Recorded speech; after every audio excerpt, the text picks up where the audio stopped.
We work so you can play. MiniWarGaming's Snagabog's Greed.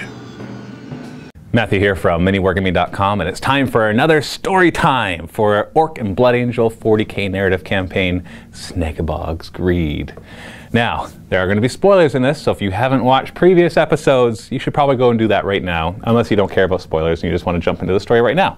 Because I will give a quick recap of what happened last games, and then I will talk about what's going to be happening today.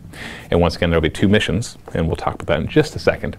So, in our last missions, there was a couple interesting things that happened. First off, we had a big orc bomber that was constructed to go and destroy the munition storage because the orcs were just ticked off that they got it taken away from them, so they thought, if we can't have it, nobody can. And they rigged up this huge bomber, and it went, and Captain Sendini got a little crazy, and he decided to send assault marines down on top of it and plant melta-bombs, and it cost the lives of a lot of assault marines. And then finally it did actually destroy it, but Captain Sendini was on it when it was destroyed, and he went down with the wreckage, and everybody took a basically equivalent to a destroyer hit. And well, haven't seen him since, is really all we can really say. Because it's not like you'd find pieces of him anyways in that wreckage. So they got the bomber down. Munition storage was saved, which is really good because it was really the only munition storage on this planet. Because remember, just a small number of Blood Angels here. So that was the first one. In the second mission, we had Librarian Byron investigating a very strange energy reading in the northern continent, a couple hundred miles away from where the command outpost was for the orcs. And when he arrives there, it's just something was up. There was some weird psychic energy going on, and it didn't feel right. But he found a war boss with knobs and a group of shooter boys protecting some sort of weird orc contraption. And so they tried to sneak in as best they could, but the orcs got alerted because, you know, Terminators and tactical marines aren't exactly the best infiltrators.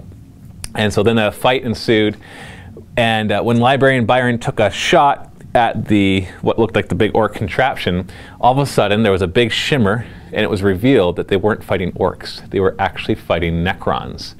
And the big contraption was actually a Necron generator of some sort. They couldn't really tell what it was doing, but it was blocking their comms, and it was creating the illusion. And so they did their best. They weren't able to kill the Necron overlord that was there. They were able to kill all the Lich Guard that were with them, and they ended up disabling the generator and then escaping. So Librarian Byron got away and has been able to radio back via the comms that there's Necrons. And what's going on with that? We thought we were fighting orcs, but they're Necrons. So all of a sudden they're starting to question what the heck is going on here, and realizing that the erratic nature of the orcs might have something to do with that, but they're not quite sure yet. But they do realize now that if there are Necrons on this planet, that it's possible that this planet's a tomb world. They don't know, but if it is a tomb world, then they're in for a bit of trouble if there's already Necrons awake. And so they actually send out a communication via their astropaths through the warp, because their strike cruiser that drops them off for the training is not too far away. He's just like one system over. And so if everything goes well with the warp, which you never know what'll happen, the strike cruiser should be able to come and bring reinforcements, or at least come and rescue the rest of the Blood Angels. Or, you know, if it's really a Necron tomb world, then it can come and try to assist as well as possible. The rest of the Blood Angel chapter is pretty far away, but they can maybe come and eventually assist as well. But we don't know what's going on with all of that. All we know is that it's become a little more complicated than we thought.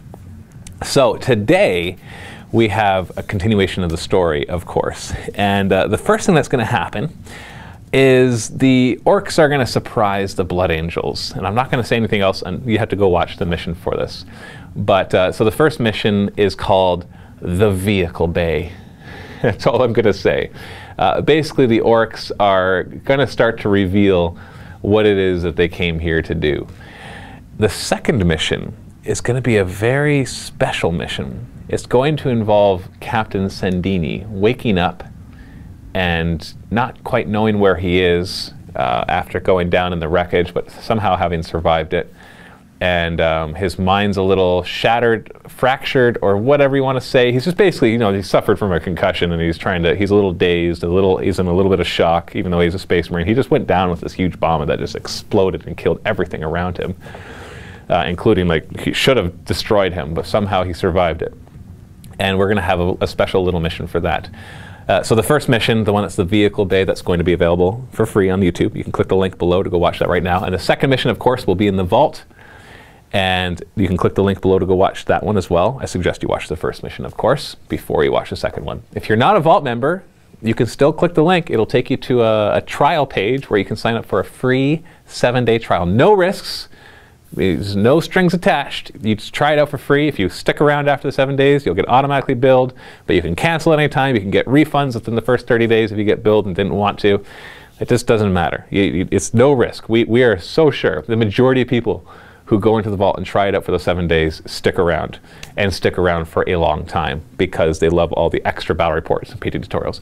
And really the vault is what allows us to do all of this. Without the vault, we would not be able to do this unless we ran some like massive Kickstarter campaigns a couple times a year to try to raise all the money necessary to do this. So the vault members provide everything to allow us to run MiniWarGaming. So thank you, vault members. So go ahead, click the links below, and happy wargaming.